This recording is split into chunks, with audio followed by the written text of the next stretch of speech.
Hello guys, आपने अपनी daily life में इस तरह के सेंटेंसेस तो अक्सर सुने ही होंगे। कभी तो पढ़ लो या फिर कभी तो पढ़ लिया करो। कभी तो यहाँ आओ, कभी तो यहाँ आया करो। कभी तो मुझसे मिलो, कभी तो मुझसे मिल लिया करो। कभी तो मेरी बात मानो, कभी तो मेरी बात मान लिया करो।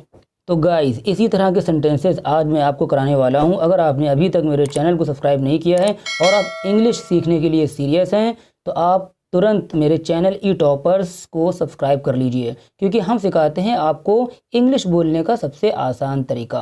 तो चलिए हम समझते हैं इसकी स्ट्रक्चर को। तो इसकी स्ट्रक्चर बहुत ही ईजी है। जब भी इस तरह के सेंटेंसेस देखने को मिले जिसमें कभी तो आता है, तो इस कभी तो के लिए यूज़ करते हैं डू एवर।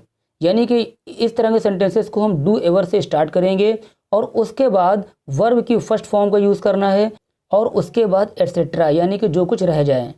तो चलिए इसको समझते हैं कुछ एग्जाम्पल से। कभी तो पढ़ लो या फिर कभी तो पढ़ लिया करो। तो स्टार्टिंग में आपको यूज़ करना है डू एवर, उसके बाद में वर्ब आ जाएगी रीड। तो ये आपका बन जाएगा डू एवर रीड, यानी कि कभी तो पढ़ लिया करो। कभी तो यहाँ आओ, डू एवर कम हेयर। कभी तो मुझसे मिलो, डू एवर मीट मी। कभी तो मेरी बात मान लो, do ever listen to me.